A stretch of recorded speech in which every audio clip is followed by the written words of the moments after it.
So I have not done a YouTube video in forever, and I'm so sorry for that. God, should have fixed my hair before this. Life has been busy, but I wanted to check in with you guys. Currently I am still vegan. It's challenging just to find like a mix of things to eat, and then I'm not the skinniest vegan, so there's that. I still have to kick my Del Taco habit. But today I can feel really good about myself because of my roommate who's like super healthy, even though he's not a vegan or anything, but he's just a super healthy dude who does eat a lot of fruits and vegetables. And every Saturday morning he gets up, and instead of being lazy like me, or if I have work, I usually have work, he walks to the farmer's market. So today I tagged along and I got this. It's, God, my phone sucks. It's a cold pressed juice from Flor de Lima. It's a farmer, it was the farmer's market in San Fernandino. So I got this. It's called the Vampire, and it has orange, carrots, celery, beets, and spinach. So, yay, it's really good. Very, very good. And I got a persimmons, which is like this cute little fruit. I haven't washed it yet. I'm not going to eat it like this. I'm going to wash it first. But persimmons are really like, they're sweet and they're delicious. So I feel like if you're ever in the vicinity of one, definitely get one because they're just so yum. They're very good. I did have coffee. I don't know. Then, oh my god, these cookies. So my roommate has gotten these before and like given me one or two, shared with me. But these are Livia's Kitchen's cookies. They are peanut butter chocolate chip. Holy crap. And they're gluten-free. And they're vegan. My phone is just not very good. But yeah, Livia's Kitchen. Yeah, I mean, vegan peanut butter chocolate chip. You can't get better than that. There's like 10 ingredients in it, and they're all words I can say. So that's amazing. And these are nopalita.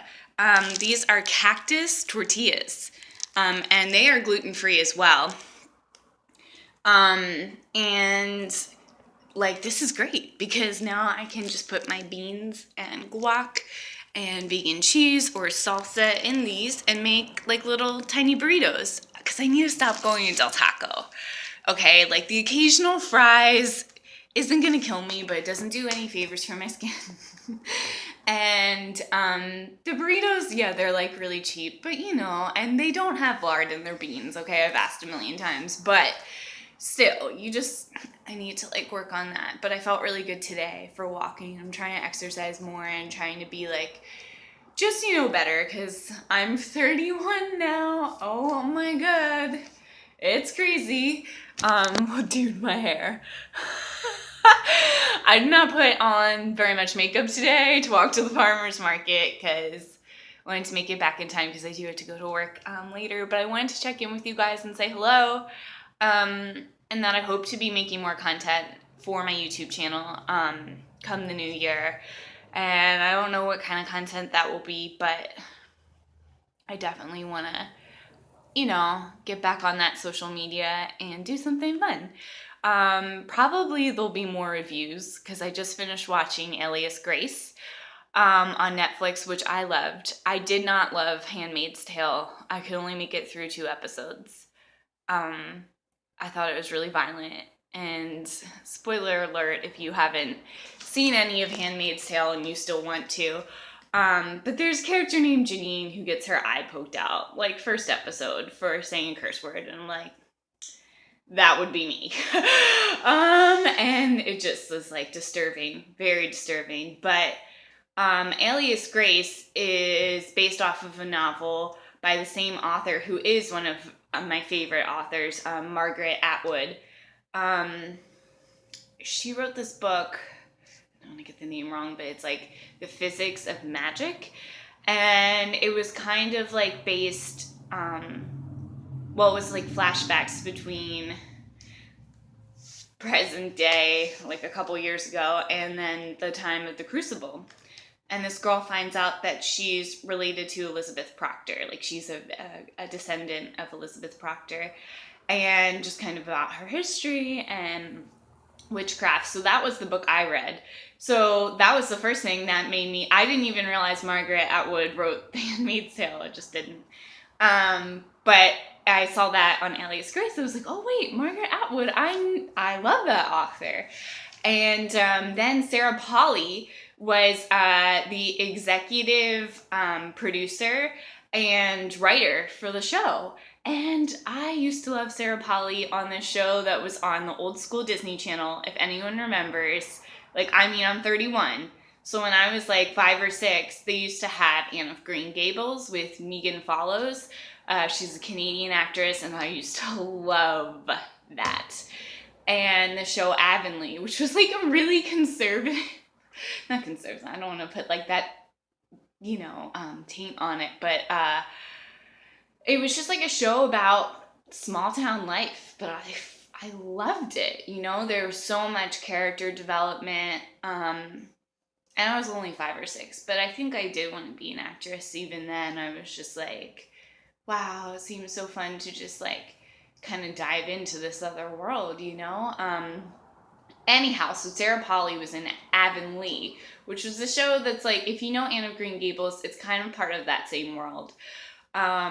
So I was like, when I saw her name, and I'm like, executive producer, writer, that's what we need to see in Hollywood. And then I watched the show, Alias Grace, on Netflix, and I was blown away. I was just like, dang, the acting, the writing. Sarah Gordon plays the lead. Her name's Grace, and what the show is about is it's based off of the Margaret Atwood novel that's inspired by true events about this girl in the Victorian age who was, her name's Grace, and she was convicted of killing her landlord and her and the landlord's housemaid, who was like low-key the landlord's girlfriend. Not even, I don't know what the term would be back then. Not good.